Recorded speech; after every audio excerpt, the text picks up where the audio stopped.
Hello students, I am Suman Sharma and I welcome you all to my channel Holistic English and Science। आज student हम आपकी book first flight का chapter number 4 करेंगे which is from the diary of Anne Frank which was written by Anne Frank herself. तो before student we read the chapter let me give you brief introduction about Anne Frank.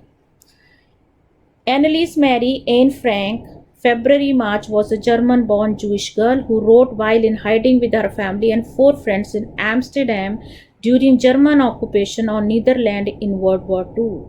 तो Anne Frank जो है उसका जन्म हुआ था 1929 है और उनकी मौत हो गई थी 1945 में, जो जस्ट वो 15 ईयर्स की थी जब उनकी मौत हो गई थी। वो एक 13 ईयर्स की जर्मन बॉर्न जूइश गर्ल थी, जर्मनी में उसका बर्थ हुआ था और जूइश गर्ल थी। एंड उसने वर्ल्ड वॉर 2 के दौरान एम्स्टरडैम जो कि एक नीदरलैंड की कैपिटल सिटी है वहाँ पे ये डायरी लिखी। अब क्वेश्चन ये आता है, जर्मनी में वो बॉर्न हुई थी लेकिन वो जर्मनी से पूरी फैमिली मूव करके एम्स्टरडैम जो कि नीदरलैंड की कैपिटल सिटी है वहाँ पे मूव इसीलिए करके क्योंकि जर्मनी में अब नाजी पावर में आ गया था। Nazis is a political party headed by Hitler. तो हिटलर की एक नाजी आइडियोलॉजी थी। अब हिटलर मानता था कि ड्यूरिंग वर्ल्ड वॉर 2 जो जर्मनी की डिफीट हुई है, हार हुई है, उसके लिए रिस्पॉन्सिबल है जूइश। तो जूइश को वो रिस्पॉन्सिबल मानते। तो इसी आइडियोलॉजी की वजह से वो जर्मनी से सारे जूइश पॉपुलेशन को एलिमिनेट करना चाहता था, वहाँ पे एक्सपेल करना चाहता था। तो इसीलिए जब जर्मनी में नाजीज पावर में आए, मतलब हिटलर पावर में आया, तो उसने नाजी की ऑक्यूपेशन उसने पूरा मतलब कब्जा कर लिया पूरे जर्मनी के ऊपर, और जितनी भी जूइश पॉपुलेशन थी उनको बहुत टॉर्चर किया उसने और परसिक्यूशन स्टार्ट कर दी। परसिक्यूशन का मतलब होता है एक campaign just to expel the particular race और religion out of the country, जैसे यहाँ पे परसिक्यूशन की गई थी जूइश पॉपुलेशन की। अब ये जो जर्मनी की आर्मी थी या उनका कब्जा था वो नीदरलैंड के एम्स्टरडैम में भी पहुंच गया। तो कब्जा वहाँ पे उनकी आर्मी वहाँ पे पहुंच गई। और एम्स्टरडैम में कौन था, वहाँ पे एन फ्रैंक अपने पेरेंट्स के साथ प्लस एक उसकी 3 इयर्स ओल्डर एक सिस्टर थी मार्गरेट फ्रैंक, वो शिफ्ट कर गए थे और फैमिली के साथ साथ 4 और फ्रेंड्स थे। वो वहाँ पे छुपे हुए थे एम्स्टरडैम में ताकि वो इसकी टॉर्चर से बच सकें जर्मनी आर्मी के नाजीज के। तो हुआ क्या, जब परसिक्यूशन और बढ़ता गया, जब टॉर्चर और बढ़ता गया, तो उन्होंने क्या किया, डिसाइड किया 1942 में जो एन फ्रैंक के फादर हैं, his name is auto Frank, उनकी ऑफिस बिल्डिंग में कुछ रूम्स थे, वहां पे इन्होंने छुपने का आइडिया आया और वहां पे छुप गए। वो 2 इयर्स तक वहां पे छुपे रहे उसी बिल्डिंग में। लेकिन ये कुछ टाइम के बाद इनको विट्रे कर दिया, धोखा कर दिया कि इनको पकड़ा गया, उनको अरेस्ट कर लिया गया और उनको कॉन्सेंट्रेशन कैंप में डाल दिया गया। अब कॉन्सेंट्रेशन कैंप क्या थे, नाजी के होते थे, नाजी कॉन्सेंट्रेशन कैंप होते हैं। सारे जूइश लोगों को वहाँ पे बहुत टॉर्चर किया जाता था, उनको हार्मफुल गैसेस उनके ऊपर स्प्रे करी जाती थी और इससे वो सफोकेट होके किसी ना किसी बीमारी से मर जाते थे या वैसे ही सफोकेट होके उनकी खत्म हो जाते थे वो। तो एन जो थी वो टाइफस की वजह से उनकी डेथ होगी। कहाँ पे, बर्जन बेल्सन इस नाजी कंसंट्रेशन कैंप का नाम था। उनकी सिस्टर का नाम मार्गरेट फ्रैंक था जो 3 इयर्स ओल्डर थी टू एन फ्रैंक। अब इस पूरे टॉर्चर के कंसंट्रेशन कैंप में पूरी फैमिली के सभी की मौत हो जाती है। जस्ट एन फ्रैंक के जो फादर होते हैं ओटो फ्रैंक, वो एक ओनली सर्वाइवर होते हैं जो जीवित रहते हैं वहाँ पे। तो जब वर्ल्ड वॉर 2 खत्म हो जाता है वो एम्स्टरडैम में दोबारा से वापस जाते हैं। तो वहाँ पे ये डायरी उनको मिलती है और वो देखते हैं कि डायरी बहुत ही यूनिक रिकॉर्ड है। तो वो डिसाइड करते हैं कि इसको पब्लिश करने में in a book form, in English में वो पब्लिश करवाते हैं और किस नाम से करवाते हैं? The diary of a young girl.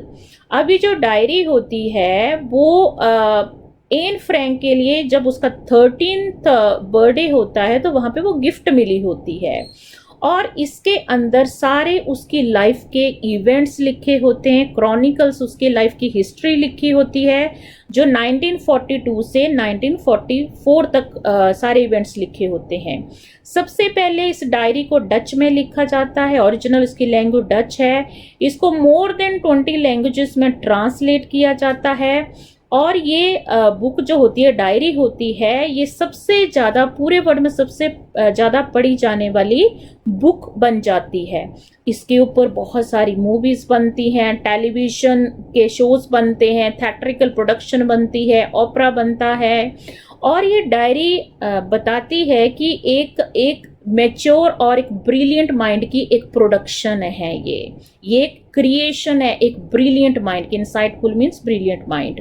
और डायरी आपको बताती है कि नाजी ऑक्यूपेशन के, जब नाजीज ने कब्जा कर लिया था जूइश पॉपुलेशन के ऊपर, तो उसके बारे में वो डिटेल में सारी एक्सप्लेनेशन लेती है, सारी एग्जामिनेशन करती है, मतलब हर एक्सपीरियंस इवेंट जो भी हुआ है अंडर नाजी ऑक्यूपेशन में, वो सारा ये डिस्क्राइब करती है। तो नाजी एन फ्रैंक जो बहुत ही फेमस, रिनाउंड मिथ फेमस एक विक्टिम होती है हॉलोकॉस्ट की। हॉलोकॉस्ट का मतलब होता है मैसिव डिस्ट्रक्शन। हॉलोकॉस्ट के दौरान एक्चुअली बोलते हैं कि 6 मिलियन जूस वर मर्डर्ड। तो ये जो हॉलोकॉस्ट था ये बहुत ही टॉर्चरस था जूइस के लिए, और इसके बोलते 6 मिलियन पॉपुलेशन इनकी मार दी गई थी। तो उनमें से एन फ्रैंक है वो सबसे फेमस, सबसे जानी पहचानी विक्टिम होती है। Writing in a diary is a strange experience for someone like me, not only because I have never written anything before, but also because it seems to me that later on neither I nor anyone else will be interested in the musings of a 13-year-old schoolgirl. Oh well, it doesn't matter. I feel like writing, and I have an even greater need to get all kinds of things off my chest. अब ये diary लिखने से पहले Anne Frank के दिमाग में कुछ विचार चल रहे हैं, और वो कंसीडर करती है डायरी राइटिंग एक ही अजीब सा एक्सपीरियंस है। Anne Frank consider means diary writing to be a strange experience. क्यों? 2 रीज़न उन्होंने दिए हैं कि इससे पहले मैंने कभी डायरी नहीं लिखी है, मुझे कोई एक्सपीरियंस नहीं है, तो मेरी डायरी को कोई क्यों पढ़ेगा। सेकंड रीज़न उसने लिखा कि एक म्यूजिंग का मीनिंग होता है period of thoughts of thinking, मतलब एक टीनेजर के दिमाग में जो प्रॉब्लम्स चलती हैं या सीक्रेट चलते हैं या थॉट चलती हैं, विचार चलते हैं, उनको बोलते हैं म्यूजिंग्स। तो वो दूसरा रीज़न देती है कि ये 13 ईयर्स एक टीनेजर स्कूल गर्ल की म्यूजिक के बारे में, उसके विचार, उसके फीलिंग के बारे में कोई इंटरेस्ट नहीं होगा पढ़ने में। तो उसने 2 रीज़न दिए। Oh well it doesn't matter I feel like writing, वो कहती है मेरा फिर भी मन कर रहा है लिखने का, और मेरे दिमाग के अंदर थिंग्स ऑफ माई चेस्ट का मतलब होता है जैसे किसी के दिल के ऊपर कुछ ऐसे चीज़ें होती हैं जो उसका बोझ होती हैं दिमाग के ऊपर। वो कहती मैं लिखना चाहती हूँ ताकि मेरे जो दिल के अंदर जो बातें हैं जो मैं किसी के साथ शेयर नहीं कर पाई हूँ अब तक, उन चीज़ों को मैं डायरी की फॉर्म में लिखना चाहती हूँ ताकि मेरे दिल के अंदर जो बोझ है, जो बर्डन बना हुआ है, वो सारा रिलीव हो जाए। Paper has more patience than people. I thought of this saying on one of those days when I was feeling little depressed and was sitting at room with my chin in my hand, bored and listless, wondering whether to stay in or go out.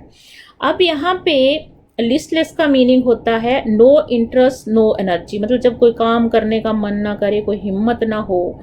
तो एक दिन वो अपने room में बैठी हुई थी, बहुत सैड थी, अनहैप्पी थी, डिप्रेस थी, बोर भी हो रही थी और किसी का कुछ चीज़ करने का मन नहीं उसका कर रहा था। तो अचानक से उसके माइंड में एक सेइंग, एक कहावत स्ट्राइक की, and which says paper has more patience than people. इस सेइंग का मतलब होता है कि अगर हम पेपर के ऊपर कुछ लिखेंगे तो पेपर तो अपनी फीलिंग एक्सप्रेस नहीं कर पाता, तो वो ऑब्जेक्शन भी रेस नहीं करेगा, तो हम पेपर के ऊपर कुछ भी लिख सकते हैं। एज कंपेयर टू पीपल, अगर पीपल के साथ कोई बात हम करेंगे तो मे बी उस बात से उनको गुस्सा लग जाए, कोई ऑब्जेक्शन रेस कर सकें। तो ये जो कहावत है उनके दिमाग में अचानक से आई, that paper has more patience than people. Wondering whether to stay in or out, I finally stayed where I was brooding. Brooding का मतलब होता है एक बहुत ही डीप विचार, एक सोच में पड़ा होता बंदा, उसको बोलते हैं ब्रूडिंग। अब ये जो विचार था, विचार की paper has more patience than people, ये जो विचार था, जो थॉट था, वो उसके दिमाग में ब्रूड कर रहा था, बार बार ये विचार चल रहा था। A paper does have more patience, वो मानती है यस पेपर में ज्यादा पेशेंस होती है, सहन शक्ति होती है। Since I am not planning to let anyone else read stiff backed notebook grandly refer to as a diary unless I should ever find a real friend, it probably not won't make a bit of difference. आगे वो कहते हैं स्टिप backed notebook, diary को कहा। आपको पता है कि डायरी होती है, उसके ऊपर एक गत्ता होता है, कवर होता है, जो बहुत ही हार्ड एक कार्डबोर्ड का बना होता है, तो इसीलिए डायरी को उन्होंने स्टिप बैक्ड नोटबुक कहा। अब वो कहती हैं कि ये जो मैं डायरी लिखूंगी, जिसको स्टिप बैक्ड नोटबुक कहा है उसने, वो कहती हैं कि अगर फाइनली उसने डिसाइड कर लिया कि यस मैं डायरी लिखूंगी, लेकिन she decided that she would not let anyone means other than true friend read what she would write in the stiff backed book. मतलब कि मैं इस डायरी में ओनली जो मेरे ट्रू फ्रेंड्स होंगे, जो रियल फ्रेंड होंगे, वही इस डायरी को पढ़ पाएंगे और उनकी फीलिंग को समझ पाएंगे। Now I am back to point that prompted me to keep a diary in the first place. I don't have a friend. अब वो रहती है, रीज़न बताती हैं कि उन्होंने कौन सी ऐसी चीज़ है जिसने प्रॉम्प्ट किया, उनको मोटिवेट किया डायरी लिखने का। वो कहती हैं कि रीज़न है मेरा डायरी लिखने का कि मेरी लाइफ में कोई ट्रू फ्रेंड नहीं है, कोई रियल फ्रेंड नहीं है जिसके साथ मैं अपनी बातों को शेयर कर सकूं। Let me put it more clearly, since no one will believe that 13-year-old girl is completely alone in this world. अब वो कहती हैं कि कोई विश्वास नहीं करेगा कि 13 साल की लड़की पूरी दुनिया में अकेली है, उसका कोई फ्रेंड ही नहीं है। And I am not. I have loving parents, 16-year-old sister. There are about 30 people I can call friends. I have a family, loving aunts and a good home. अब वो कहती हैं कि मेरी लाइफ में कोई ट्रू फ्रेंड क्यों नहीं आया, कि because I am surrounded with so many friendly people. उनमें से उनके लविंग पेरेंट्स होते हैं, 16 साल की उनकी बहन होती है, 30 पीपल और होते हैं जो वो फ्रेंडली होते हैं, उनकी एक फैमिली है जो कि बहुत ही प्यार करने वाली है, लविंग आंट्स हैं, एक सुंदर सा घर है। वो कहती मेरे पास इतने सारे लविंग प्यार करने वाले जो कि मेरे साथ बहुत फ्रेंडली हैं, इतने सारे लोग हैं, तो मुझे ज़रूरत शायद नहीं महसूस हुई एक ट्रू फ्रेंड की। On the surface I seem to have everything except my true friend. वो कहती हैं बस सब कुछ मेरे पास है, लेकिन मेरे पास एक ट्रू फ्रेंड नहीं है।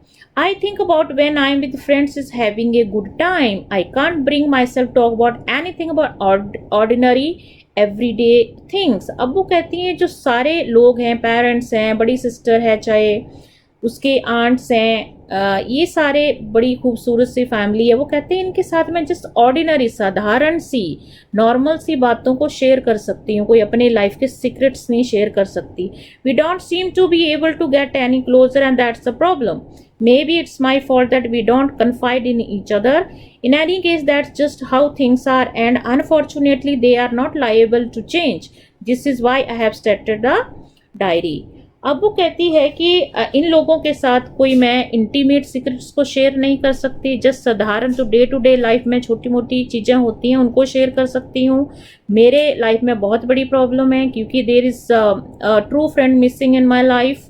और वो कहती है ये एक ट्रू फ्रेंड की एब्सेंस लाइफ में है, उसका रीज़न भी मैं ही हूँ। मेरे अंदर फॉल्ट है एक कि मैं इन लोगों के साथ बहुत कन्फाइड नहीं कर सकती। कन्फाइड का मतलब होता है अपने पर्सनल चीज़ों को शेयर करना। ये पर्सनल जो थॉट्स होते हैं, जो पर्सनल प्राइवेट चीज़ें होती हैं या फीलिंग्स होती है, थॉट्स उनके साथ मैं शेयर नहीं कर पाती। जब भी मैं फ्रेंड्स के साथ होती हूँ तो just I want to have fun with them. In any case that just how things are and unfortunate they are not liable to change. अब वो कहती हैं कि ट्रू फ्रेंड नहीं है लाइफ में क्योंकि मेरी रिजर्व नेचर है। अब वो कहती है जो रिजर्व नेचर है वो तो चेंज नहीं हो सकती। That's why I have started the writing the diary. तो एक बेटर आइडिया है कि I should start to write a diary. To enhance the image of long awaited friend in my imagination, I don't want to jot down the facts in this diary the way most people would do, but I want a diary to be my friend. I am going to call this friend Kitty. अब वो diary को कह रही है एक imaginary long awaited friend, एक ऐसा friend जिसका कि उसको बहुत समय से इंतज़ार था, एक ट्रू फ्रेंड है वो।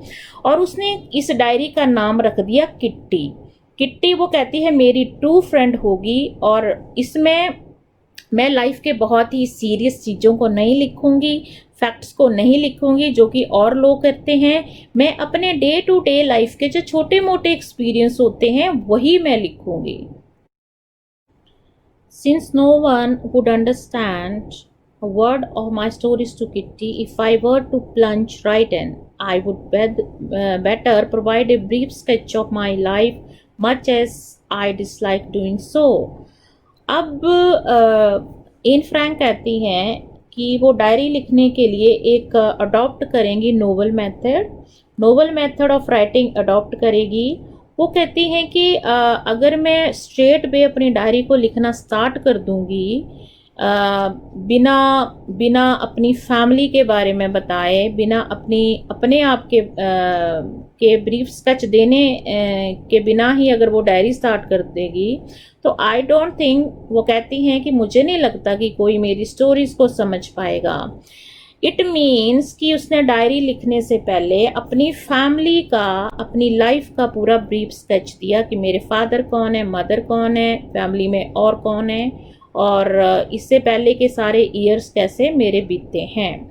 तो my father, most adorable father I have ever seen, didn't marry my mother until he was 36 and she was 25। सबसे पहले कहती हैं कि मेरे फादर जिनका नाम ओटो फ्रैंक है वो दुनिया के सबसे प्यारे फादर हैं और उन्होंने जब वो 36 ईयर्स के थे और मेरी मदर 25 की थी तब उन दोनों ने शादी की। और मेरी सिस्टर कहती मार्गरेट उनका नाम है, वो फ्रैंकफर्ट जर्मनी में पैदा हुई थी 1926 में और एग्जैक्टली 3 इयर्स के बाद 1929 में एन फ्रैंक का बर्थ हुआ था।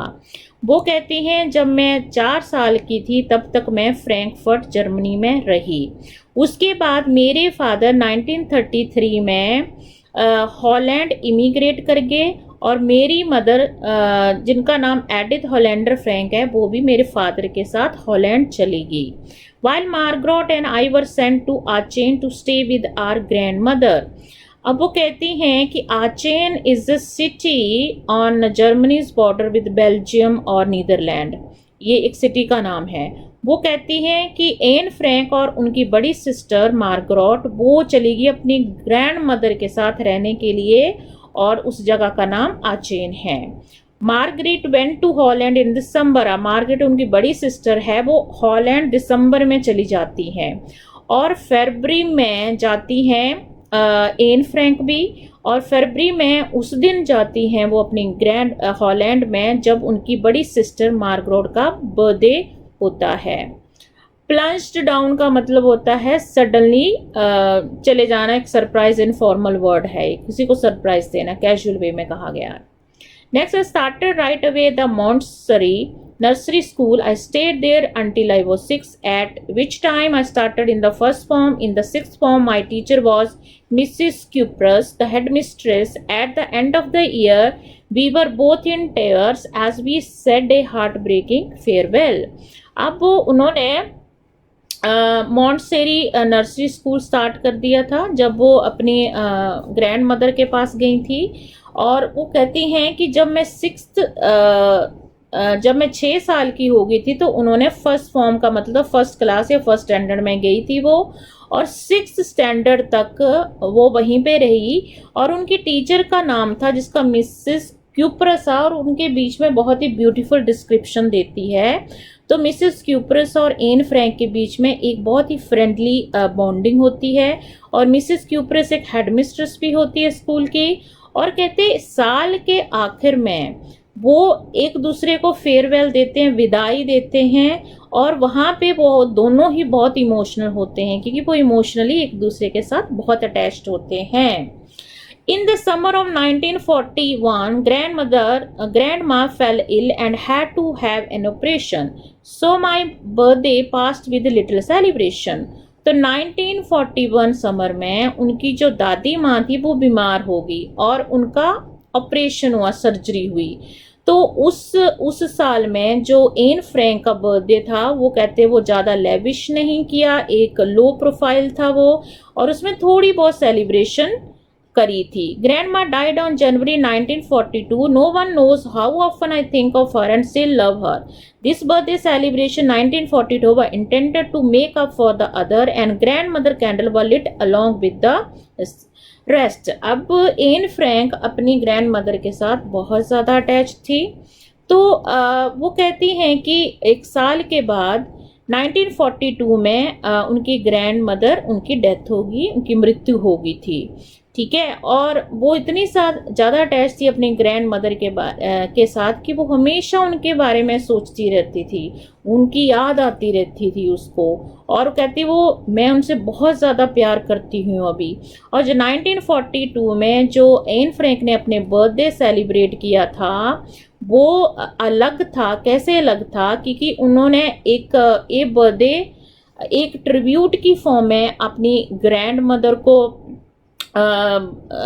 डिवोट किया था कि उसने एन फ्रैंक ने अपनी बर्थडे कैंडल के साथ साथ अपनी ग्रैंड मदर के लिए भी कैंडल लाइट अप की थी। वो इसको ट्रिब्यूट था, एक श्रद्धांजलि थी उस फॉर्म में।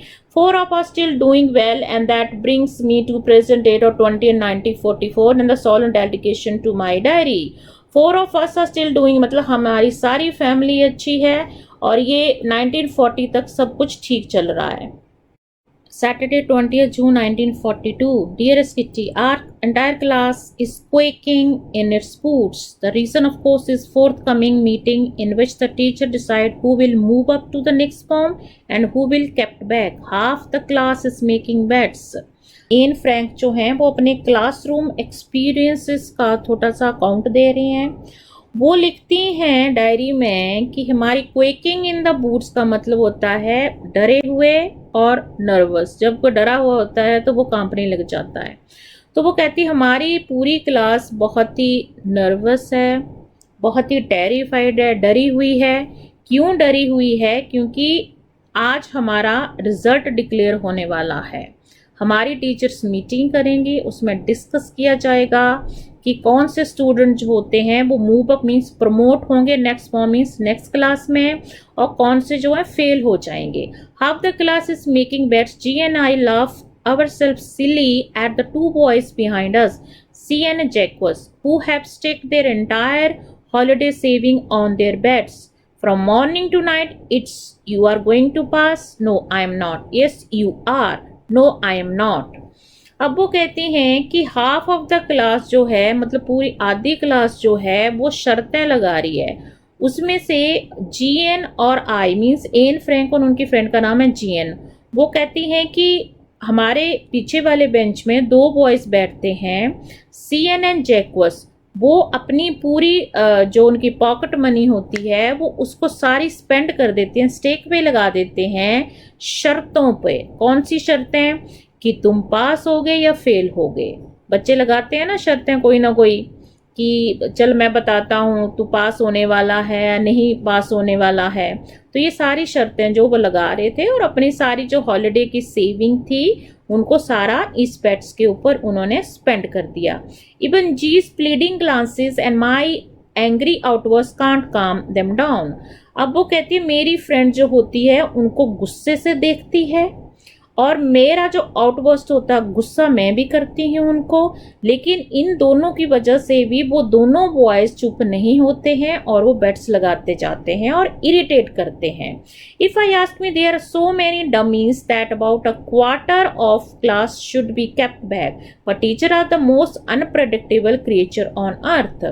अगेन फ्रैंक लिखती हैं कि मेरी क्लास में बहुत सारे डम स्टूडेंट्स हैं, मीन्स वीक स्टूडेंट्स हैं। वो कहते हैं उनमें से आई थिंक पूरी क्लास में से जो क्वार्टर क्लास है या 1/4 ऑफ द क्लास है वो सारे डम स्टूडेंट्स हैं और डाइन थिंक कि उनको प्रमोट करना चाहिए, उनको डिटेन करके रखना चाहिए, उनको फेल कर देना चाहिए, उनको पास सर्टिफिकेट नहीं देना चाहिए। लेकिन एन फ्रैंक लिखती हैं लेकिन टीचर सबसे ही अनप्रेडिक्टेबल क्रिएचर है इस दुनिया में। अनप्रेडिक्टेबल क्रिएचर क्यों कहा है? जैसे आपने नोटिस किया होगा टीचर कहती हैं किसी स्टूडेंट को, वीक स्टूडेंट को कहेंगी कि तू बहुत नालायक है, तू अगली क्लास में नहीं जाएगा, तुझे फेल कर दिया जाएगा। लेकिन at the end of the year जब एनुअल रिजल्ट डिक्लेयर करा जाता है तो इन स्टूडेंट्स को प्रमोट भी कर देती हैं। इसीलिए एन फ्रैंक ने उनको अनप्रेडिक्टेबल क्रिएचर कहा है। Next is I am not so worried about my girlfriends and myself. We will make it. The only subject I am not sure about is maths. Anyway, all we can do is wait. Until then, we keep telling each other not to lose heart. अब वो कहती हैं कि मेरी जितनी भी friends हैं जो कि गर्ल्स हैं या मैं हूँ, हमें किसी चीज़ की चिंता नहीं है क्योंकि हम सारे प्रमोट हो जाएंगे, पास हो जाएंगे। लेकिन एन फ्रैंक लिखती हैं कि मैथ्स के बारे में मुझे इतना पता नहीं है कि मैथ्स का सर कैसा रिजल्ट देता है। इसका मतलब ये नहीं है कि मैथ्स में वो वीक होती है, मैथ्स टीचर के साथ उसकी रेपो थोड़ी गड़बड़ होती है।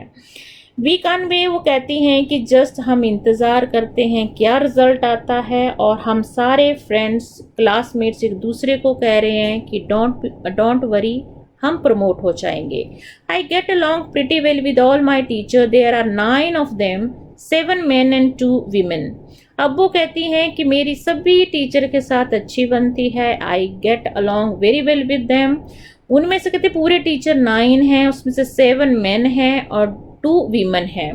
लेकिन मिस्टर केसिंग जो उनके, जिसको ओल्ड फॉगी कहते हैं, ओल्ड फॉगी का मतलब है जो ओल्ड फैशन पर्सन होता है, जिसकी सोच जो होती है बहुत ही पुरानी होती है, who teaches maths was annoyed with me for ages because I talked so much। अब वो कहती हैं कि जो मेरे मैथ्स के टीचर हैं उनके साथ मेरी ज़्यादा नहीं बनती है, वो हमेशा मेरे से गुस्सा रहते हैं क्योंकि मैं बहुत ज़्यादा बातें करती हूँ स्कूल में, क्लास में।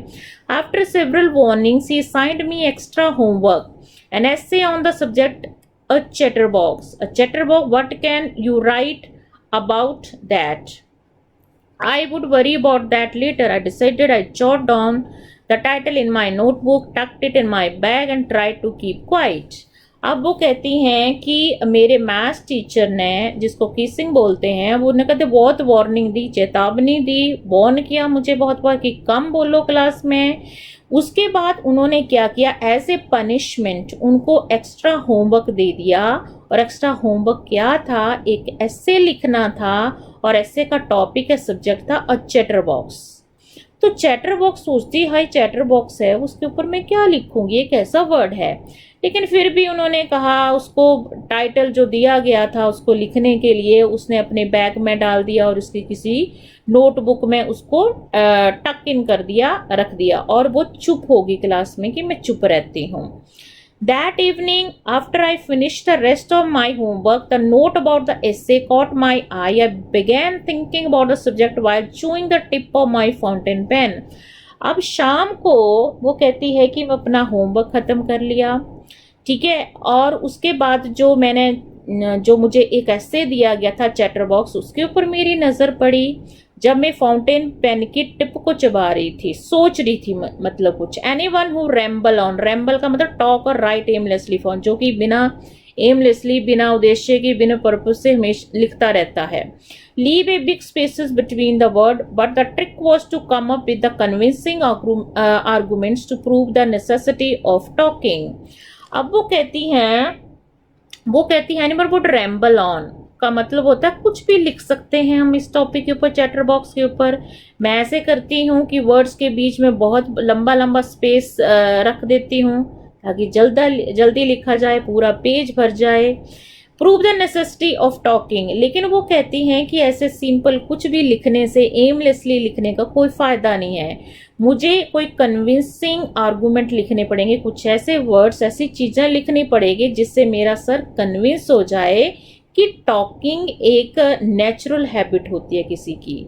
नेसेसिटी ऑफ टॉकिंग और एक कन्विंसिंग आर्गुमेंट जिससे कि मेरा सर कन्विंस हो जाए कि जो टॉकिंग होती है वो हमेशा बच्चे की ज़रूरत होती है, एक नेचुरल ट्रेट होता है जिसको कोई भी बदल नहीं सकता। I thought and suddenly I had an idea. I wrote the 3 pages.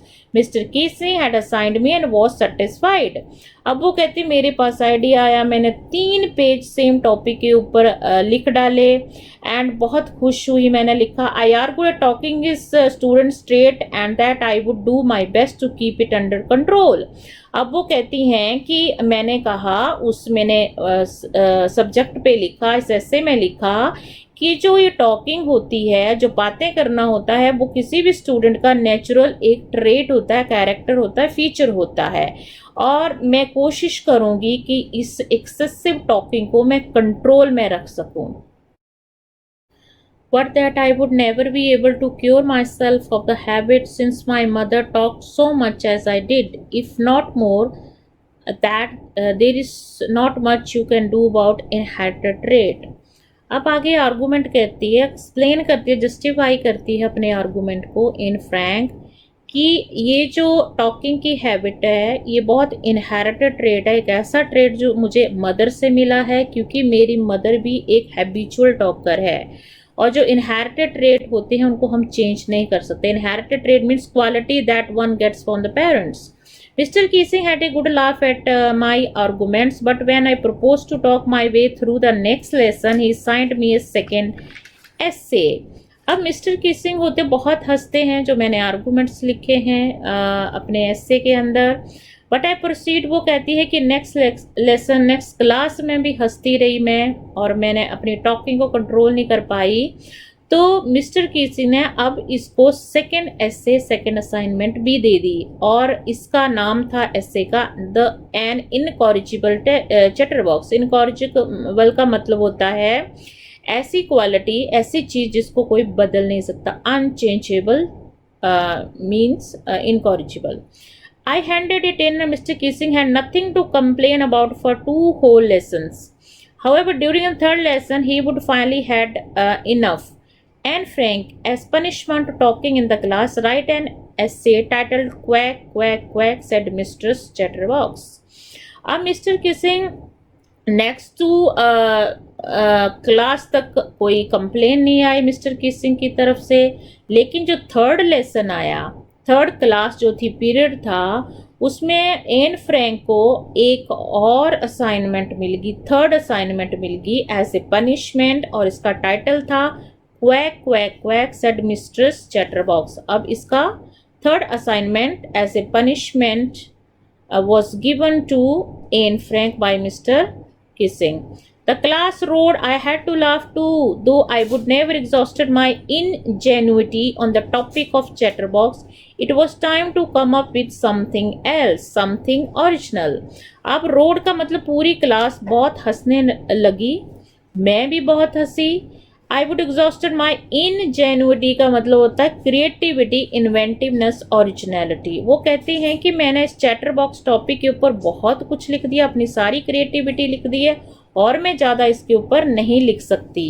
लेकिन वो कहती है कि कुछ अब मुझे कुछ नया सोचना पड़ेगा, कुछ नया आइडिया सोचना पड़ेगा, कुछ अलग सोचना पड़ेगा, कुछ ओरिजिनल, ताकि आगे से मिस्टर कीसिंग मेरे को नई असाइनमेंट ना दे। तो उनकी फ्रेंड होती है, my friend Sanne who is good at poetry, offer to help me write the essay from beginning to end in words and I jumped for joy. Mister Keesing was trying to play a joke on me with this ridiculous subject, but I would make sure the joke was on him. अब Anne Frank आगे लिखती हैं कि मेरी एक friend है जिसका नाम सेन है, जो पोइट्री राइटिंग में बहुत अच्छी होती है और सेन कहती है एन फ्रैंक को कि इस असाइनमेंट को ऐसे को वर्स की फॉर्म, एक पोम की फॉर्म में लिखिए। तो ये सुन के एन फ्रैंक बहुत खुश होती है। वो कहती है कि मिस्टर कीसिंग मेरे ऊपर जोक प्ले कर रहे थे, लेकिन इस सब्जेक्ट के ऊपर मैं ऐसा लिखूंगी कि ये जोक अब मिस्टर कीसिंग के ऊपर भारी पड़ जाएगा। Next is I finished my poem and it was beautiful. It was about a mother duck and father swan with 3 baby ducklings who were bitten to death by father because they quacked too much. अब वो जो pome थी उसका subject क्या था, बहुत खूबसूरत उन्होंने लिखी थी। और वो कहती है ये पोम जो है एक मदर डक के बारे में, फादर स्वैन होता है, उनके 3 बेबी डकलिंग्स होते हैं और जो वो बहुत ज़्यादा क्वैक क्वैक करते हैं, बहुत ज़्यादा हर टाइम क्वैकिंग करते रहते हैं। जो तो फादर स्वैन होता है बहुत तंग आ जाता है उनके क्वेकिंग से और उनको बाइट करके उनको मार देता है। Because they quack too, luckily mister Keesing took the joke the right way. लेकिन मिस्टर कीसिंग ने ये पढ़ के कोई बुरा नहीं मनाया, उन्होंने बहुत ही राइट वे में, एक पॉजिटिव वे में इस आर्गूमेंट को लिया, इसको पोम को लिया। And he read the poem to the class. अब उसने मिस्टर कीसिंग मैथ्स टीचर ने पूरी क्लास को भी ये पोम पढ़ के सुनाई। एडिंग इज ऑन, कमेंट्स भी उसके ऊपर बोले उसने। सेवरल अदर क्लासेस, और भी बहुत सारी क्लासेस को पढ़ के सुनाई poem. And since then I have been allowed to talk and haven't been assigned any extra homework. उसके बाद कहते मैं मेरे को परमिशन मिल गई, मैं जितना बोलना चाहती हूँ बोल सकती हूँ और मुझे कोई एक्स्ट्रा होमवर्क भी नहीं मिला है as an assignment. On the contrary mister Keesing always making jokes these days. तो उसने कहा कि इसका एक रिजल्ट ये मिला है कि मिस्टर कीसिंग बहुत ही खुश हो गए थे और वो बहुत खुश रहते हैं।